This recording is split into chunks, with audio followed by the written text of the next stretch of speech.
So we're back in the lab. Welcome back. We have again with us our guest host, Monique Tyson with Light Up Your Legacy. And we're talking about all things planning for now for the future. And one thing that we kind of wanted to talk about a little bit was retirement. You know, as a professional, I've been in, I think, 3 different professional roles and trying to figure out about retirement, you know, life insurance and things like that as you transition from one job to the next, 401k, things like that. Can you give us some information about how to successfully transfer those, or what should we be doing? Okay. What I will say is I think that millennials and Gen Xers really should have IRA accounts outside of their jobs. I think they should have life insurance outside of their jobs, because most times when you're working on a job, that life insurance does not transfer. When you leave, it's gone. And so now you're at an older age, and then you're trying to get established, you know, life insurance somewhere else, where if you had just had one outside of your job, you know, years prior, the rate wouldn't be so high. Also, I don't think people are staying at the same jobs for 30 years like they once were. And so if you're changing a lot of jobs and you have a 401k or a 403b or whatever, 457, then you want to have an IRA account so that you can roll that money over into the IRA. Okay. And so, you know, the biggest threat to your money when you are retired is taxes. And so you want to make sure you have an account where your money is going to be safe. Sometimes people have, depending on what state they're in, there are different laws. I will even say right now, you know, that's why I'm so big on starting to save early. When you have a pension and you work for the teacher retirement system, each state is different. And there's a calculation that is used to determine how much you're going to get in retirement. So you may only get 50% of your highest 2 years. And so that's problematic, because now you're living off of 50% of the income that you were making before you retired. Wow. And so that is problematic for people. And so that's why you need to have some other accounts that you can kind of like depend on, so you're not stuck trying to figure out, what am I going to do? I'm retired and I might be tired. I might be sick. Do you know the amount of people that have to retire earlier than they expected to retire? Yep. I know a lady, she had to retire. She couldn't make her last year. She was at year 29. And one more year would have given her 30 years. She couldn't do it. She lost $1,000 a month based off of leaving 1 year earlier. So that's why you got to have some other accounts, whether, like I said, whether it's a 403b or 457, fixed index annuity, IUL, any of those things. And of course, like I said, the IRA, you have traditional IRAs and Roth IRAs. And so you need that in order to have some tax advantage later on, and to, you know, make sure your money is safe, because, you know, you've seen these big companies, the people have a 401k, the company goes under and then so does their money. You need to don't leave it. Do not leave your money at these companies when you leave from there. Roll it over. I had a question about the life insurance at your job. So when you retire, that life insurance money is also, you don't have it. No, it's gone. When you leave, that's it. Because a lot of times people think, okay, well, I have it on my job. No, there are only a few places that it might be portable, and that's usually like people that work for union-based type of jobs that have a really good retirement plan for the employees, but for most people, no. I just wrote a policy for some, and this lady's in her 60s. And I would have thought that, where she retired from, she would have still had, but no, absolutely not. And so she's here, she's 60 years old and trying to purchase a policy. And so they're going to take you through more because you're older. You might have some health issues. You could be declined.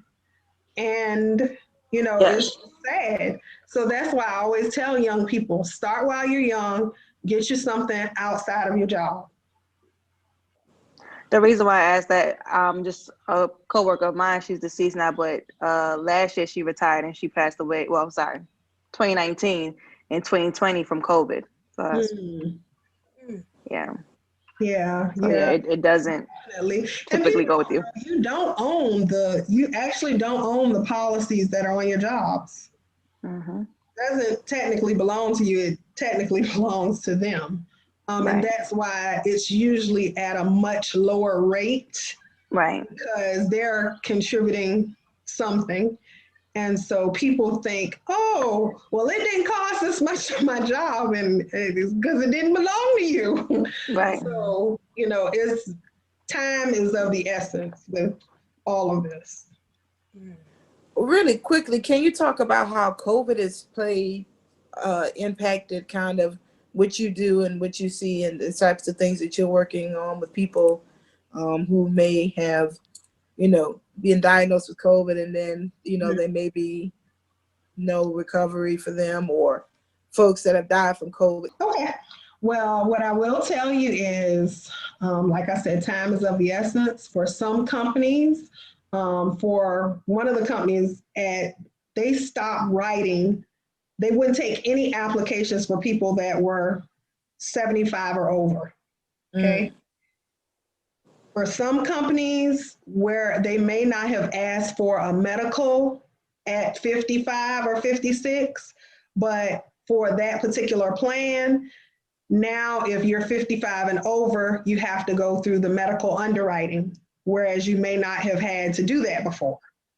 I have a question. I'm sorry. Go ahead. Okay, because when you said that, it really made me think of the back and forth with Obamacare and all of those things that were put in place for people with pre-existing conditions, whether it's cancer, now it's COVID.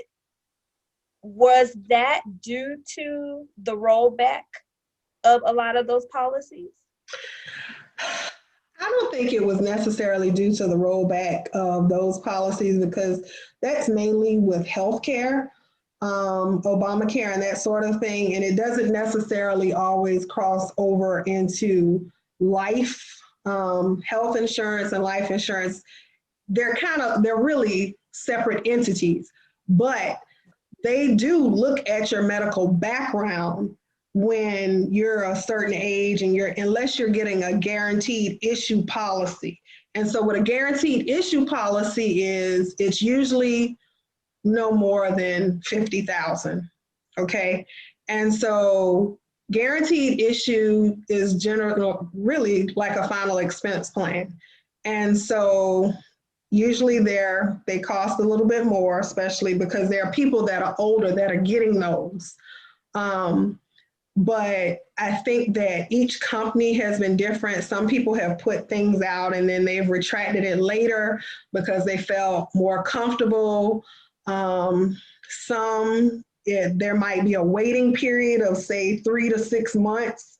They'll say you can't apply for this now, if you've had it or something like that. So that, it's been affected in that way. So you have 75 and over, some companies, they won't write you. Usually the oldest any company will write is 85 years old. Okay. So you have that, and then you have, if you had it, it may be a waiting period now. So it could come back as a decline or something like that. So yeah, it's definitely done some different things. And then for some people, it's kind of like, they just have different policies for different companies. Monique, do you foresee those being permanent changes? as far as the age requirements or things like that? Or kind of maybe as things improve with COVID, do you think that those are things that will go back some? What do you think? I think that as we learn more about COVID, I think that people will feel more comfortable. We still don't really know, what are the side effects or the aftermath if you do make it through. Right. And so it's one of those things where we just have to kind of like wait and see. And I know, like I said, for some companies, they had something at first, and then like one of the companies, they said no writing over 75, then they allowed you to do it again, but then it's just different for each company. Okay. All right. Now, you are in our spotlight for female entrepreneur during Black History Month, and we want to know how do you become our own boss? You're your own independent agent. So, how you become your own boss with doing something like this? Give us the scoop. Okay. Well, as you all know, I am a former educator. Okay. But I do still go and help from time to time. But it definitely has been difficult during this pandemic to do that. So I really have not been doing that so much because it is, like I said, because of the pandemic, it is difficult. But I am a former educator. And so I'll tell you how I got to this. I've always worked with money. Okay. One of my first jobs, I worked on the college campus in the cashier's office, and I was like maybe 15 years old. It was a summer program. Then I worked to a bank, and then I had an accounting major and all these different things. And so it's kind of like come full circle for me that I'm back to this because I actually wanted to do this when I first graduated from college, but I didn't have any idea what, I didn't have any idea. I'm like, what is that? Do I have to go to people's doors? No. And so I don't do that. I don't go to anybody's door. I am always looking for great people to join my team. You are still going to be an independent agent or, own your own business and that sort of thing. I don't have anybody telling me what to do or anything like that. But I am mentored by people who have been in this business for quite some time, obviously longer than me. But I think that you have to step out on faith when you want to do something, or if there is a dream that you have, because faith without works is dead. And we know that. Come on. And so, you can have dreams, and I think that we should all have dreams, but you got to put some work towards the dream. And I think that you also have to be courageous. Because oftentimes people want to do things and they're very well capable of doing them, but they don't have the courage or the faith. And so then they just stick and stay where they are. But you gotta have some courage, to do some things. And, I think life is about growing. It's a process. And so I just want to help people shine their light. Okay. And so, I think there are a lot of women out there. I think there are a lot of people who are young, and I think that things are different. We were generally raised to go to school, get a good job, all of that. And so I think that you can still do those things, but I think that if there is something else that you also want to do, I think that you should be courageous, step out on faith, and just do what your heart's desire is. Amen. Awesome. And you're a mompreneur at that. How do you balance? Yes. And you know what? That's actually how I got here, because like Letitia was saying, she didn't know that I had left teaching. I have 3 children, and 2 of them are on the autism spectrum. My 2 boys are. And the oldest one started high school. And so I had no idea that he was going to go to high school and want to be so involved. And so I was actually driving 50 miles away from where I live because I was working in Hinesville. I was teaching at Hinesville career development. And so I thought, okay, this will be fine. And it was fine until he went to high school and he wanted to be in everything. So I was driving 50 minutes to, 50 minutes from, and then I'm driving all over town when I get home because he's in different activities after school. And so I could not deny him from wanting to participate in those things. So I said, you know what? I have to be there for my kids. And so I just made a hard decision that I was going to be there for them. And so I know that whatever I work in, I have to have a flexible schedule because of the needs that they have. And so I studied for the test and I got my license. I'm actually licensed in life, health, property, and casualty. Multiple licenses. Yes. And I'm actually licensed in life and health in about 7 states. Wow. And so definitely, I'm always looking for other women or other men who may be interested in coming into this field and helping people light up their legacy because I can't do everything by myself. You can't. I mean, you have to have a team of people when you're trying to really make a difference in the world. And so I think it's always great to work on a team. But yes, definitely. And so I also have this, I'm going to send you all this book, How Money Works, Stop Being a Sucker. Okay. And so it's by Tom Matthews and Steve Siebold. And so I want to send that to anybody who is interested in learning about how money works and preparing for their retirement, getting a plan together and being serious about saving some money so that their legacy can be intact when it's time for them. Okay? Well, I know I'm definitely interested. So, please, share that information with us. And we want to give you an opportunity now to plug yourself, tell us where we can find you, how we can get in contact with you, and anyone else that may be interested. Okay, you can definitely find me. I am on Facebook, Instagram. I have a Twitter account. I don't really use that though, but I will try to get better. It's hard to do information to me on Twitter, but I'm on there. So you can send me an information if you're one of those people that frequents Twitter. But on Facebook, it is Light Up Your Legacy with Monique Tyson. That is the page name with Monique Tyson. And on Instagram, my handle is getlit_ with _ Monique Tyson. So that, and then I also have a YouTube station, Light Up Your Legacy with Monique Tyson as well. And my website is www.lightupyourlegacy.com.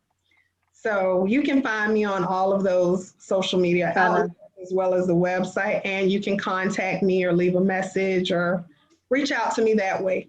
And for those that are tuning in, if you're tuning in through YouTube, you will see her contact details right up here. Nope, right there. You'll see it right there. And if you are listening in through our podcast stations, we will have her contact information available in the description of the episode. And I just want to say one more thing. These are some questions that I would implore you to ask yourself. Okay? Do I have the proper protection for my family? Okay.